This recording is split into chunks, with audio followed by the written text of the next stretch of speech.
Okay, everyone, we're going to call the meeting to order in a few seconds.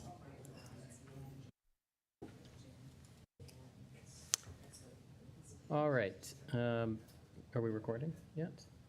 Oh, we are recording. Okay. All right. Thank you, everyone, for that adjournment that was extended after some ongoing kind of IT issues. So appreciate your patience. Wanted to give the committee some time to think a bit about it. We remain in committee debate session. The public portion of the meeting's closed. So we had paused while we were contemplating and speaking about the merits of the application, and wanted to see if there's any further comments. I'll make the comments, seeing as I seem to be the one beating myself up over it. First, I'd like to thank all the members of the public who, are giving us information, giving us a hand, pointing us in the right direction. A lot of what you talked about, unfortunately, is outside of the purview of this committee, delving into the civil side. I must say, though, one of the most encouraging things that I've seen here is some of the unit holders in conversation with the owner at the back. And as a first step, getting communication going is always great advantage. So I hope that works out for you. In a minute, we're going to make the motion and we're going to vote on the motions. I had expressed earlier that the variances that we're being asked to consider are minor, but the underlying issue being the changeover from underground parking to above ground parking and all the ramifications of that is major. I note that the site plan is not 100% official and completed, and there is a process for that. Therefore, I would ask you to, the people making the decisions, while it would be nice if there was a public process similar to a council meeting or some venue like this where we could hear such a thing, the director of planning is an employee of the town. Make your opinions known to your counselor, and if your counselor is doing his or her job, they will pass those concerns along to the people making the decision. So having said that, I'm going to go back to my original point, which is the variances are minor, the underlying issue is major, but in making up my mind as to how I'm going to vote, I must fall back on what the mandate of this committee is, which is to consider the minor variances almost on a standalone basis. So when the time comes for a vote, that's how I will be voting. Thank you, Mr. Chair. Ms. Serco, any comments? I'm just going to speak to the fact of what he spoke about. It's not an easy decision, and it's a decision that we're making from what we have in front of us. And the variances are very minor. So that's all I'm going to leave it at. Yeah, thank you for those comments from my fellow members. I think that was well said, and I have similar kind of thoughts. I think that there's concerns and comments made, some of which are a bit more directly related to the variances, some less so, that go to other matters. Ultimately, what's before the committee is the existing approval and changes from that existing approval. So it's not a question of, will a 6-story building go on the corner here? That's permitted. It's some details about that design, and that is the way in which this committee has to look at it.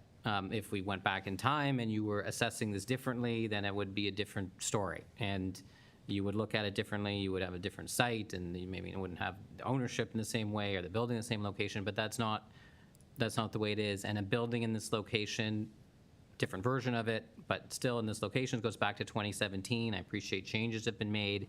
I appreciate things were said or done that were maybe not consistent with what's before us today.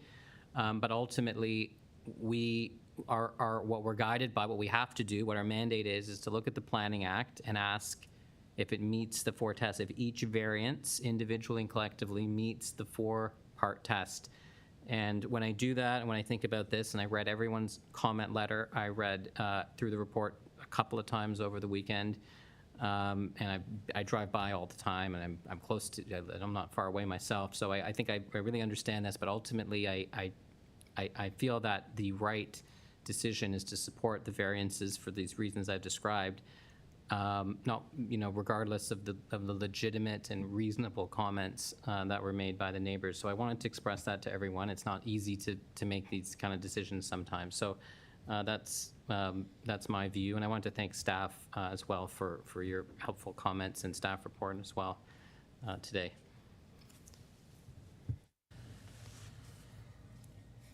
Call for the motion. Okay, thank you, Mr. Chair. I'm now going to make the motion with regards to file A10, 2025P, 105 Highway 20 East in Pelham.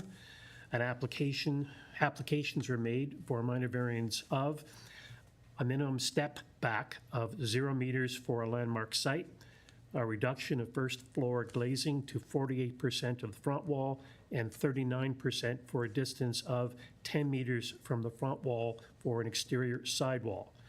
To permit the main front wall to occupy a minimum of 26% of the lot frontage and be built within 0 to 3.7 meters of the front lot line.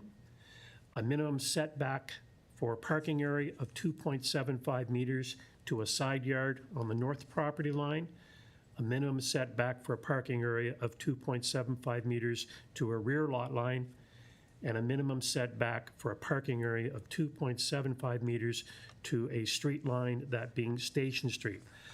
I move these applications be granted for the following reasons.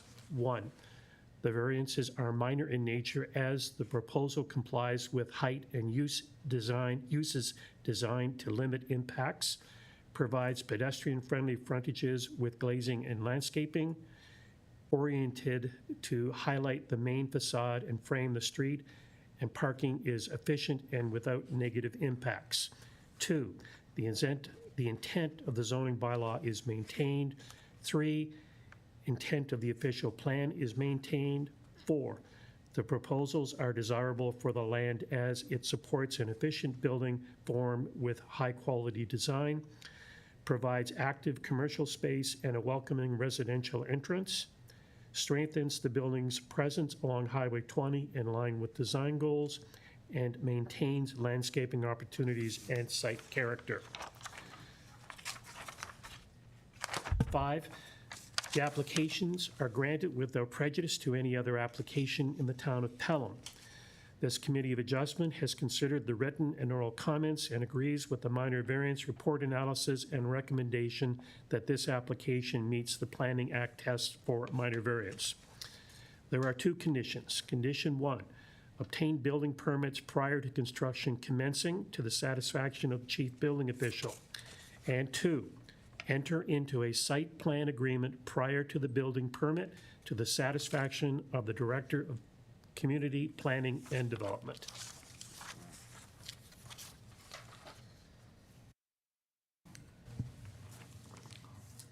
I second. Okay, thank you. Is there a vote? I vote yes. Yes. Yes. Okay, so that concludes that item. We will now move to the minutes for approval. I think there are minutes of approval from August 5th, right? 2025, yes. Okay, is there a motion to approve the minutes? I move we approve the minutes of August 5th. I second. Okay, very good. Motion to adjourn. Motion to adjourn. Seconded. Okay, thank you. Thank you, everybody. Thank you.